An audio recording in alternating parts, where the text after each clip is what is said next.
Hey Vanny, Grant Putnam here, Putnam Landscaping. Just wanted to send you a video explaining how we drafted the quote and the overall concept of how we're approaching your project. All right, so the concept is we gave you a area outline, so it gives you all the different areas labeled, which then coordinates with all the different segments on the proposal. Each section of the proposal has a subtotal, which will obviously give you the cost for each area A, area B, area C. Okay, and we also gave you multiple options. So as we're kind of working our way down through here, some of this information that I'm giving you in this video is going to be redundant with the other videos that I took when I was on site. But it's going to be a little bit easier if I try to explain it to you now.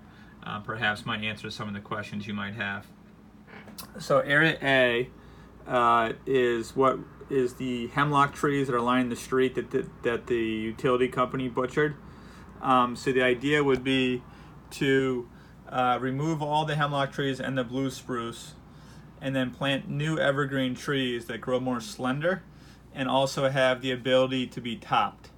So by topped, meaning you can keep the trees to a certain height so they don't grow into the power lines again and then have an issue with the utility company. So my thinking is plant the trees, if this is the power lines, plant the trees on the house side, the new trees on the house side of the power lines, so then eventually you can cover those lower lines. And I gave you two different options. I gave you emerald green arborvitae, which only grow about 3 feet wide at full growth and grow about, call it 18 feet tall at full growth. So that's one option. Those will grow more skinny and slender than the other option, which is green giant arborvitae. Green giant arborvitaes grow a little bit wider. They have a different aesthetic, but they can also be topped and they can also be pruned so they don't grow too wide over time, which is a major advantage with those two options as far as trees go. All right, and then rather than having just the functionality of having the trees, my other thought was also to plant some bushes and colorful perennials on either side, on both sides of the new evergreen screen. Furthermore, what we would end up doing is removing some of the mulch bed and transitioning that into lawn on the street side, because the bed itself is just too wide currently how it is proportional to the property. All right, so that was area A. Area B is everything along the front foundation of the house. The challenge with that was the air conditioners. So you have one option is you relocate the air conditioners over into area C in the corner of the property. So that's one option. That way you're not limited as far as what design you can do in that area. But on area B on the quote, so again, this is all area A. This gives you all the different size options for various trees. So to go back a step, you'll notice I gave you 6 different options for various size trees that will work in that area to create the screening along the road. All right, so everything's listed in here. And then area B is 55 linear feet from the corner here to the corner there.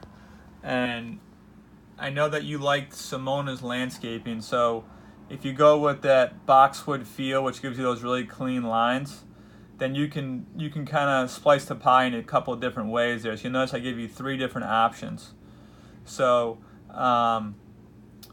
option 1 is you end up having a bigger boxwood here, a bigger box with the left side of the walkway, bigger box with the right side of the walkway, so 2 on either side of the walkway to frame the main door, and another bigger boxwood over here.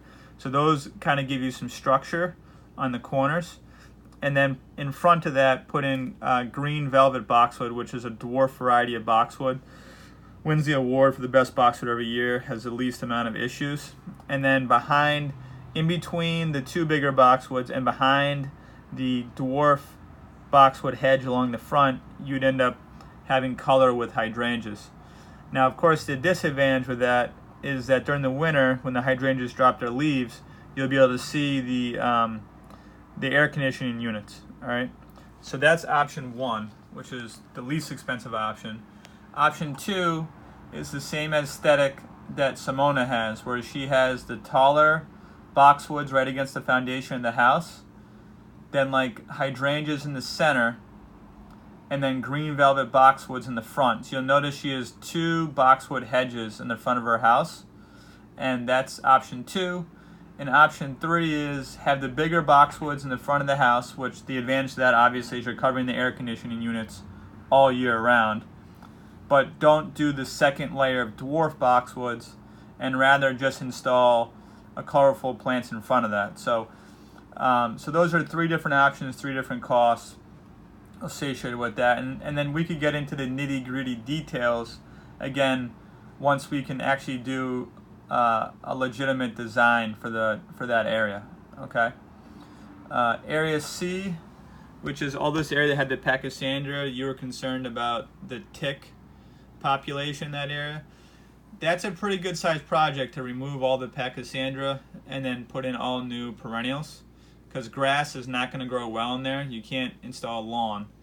So that's something you really got to think about. I think that would be a second priority compared to everything else, because I'm not sure if that's going to be a huge aesthetic improvement. I get the functionality of trying to reduce the tick population, but again, that'd be a sizable project, and it's something I think you could do as a second phase, unless for you it's a priority. Okay, so then when you watch the other videos, it's going to talk about area D, which is where the bloodgood maple has died. Area E, where you have the blue mophead hydrangeas. Blue mophead hydrangeas flower on last year's buds, flower on last year's growth. So if you got a bad winter, it'll wipe out last year's buds and last year's growth, and essentially you get very few flowers the following year. So in reality, it only flowers about half the year. It's not a consistent bloomer. So my thinking is you transplant those elsewhere in the property, and then for area D and area E, you put in these white flowering hydrangeas that guarantee to flower. Now, this side is actually facing north because the fence is blocking southern sunlight. So both areas, I suggested a type of hydrangea that will do well in the shade. All right, and again, guaranteed to flower every year, which would make a big difference aesthetically. When you're sitting up on the porch or sitting by the pool, you'll have a lot of color, because you really don't have any color in the backyard, and that's the major issue. Okay, so then area F, G, and H, and area J, I also gave you different planting options.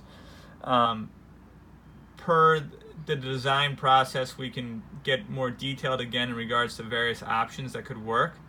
But those were the areas we thought that you could add some plants to fill kind of the gaps, which would make a big difference aesthetically how the property would look.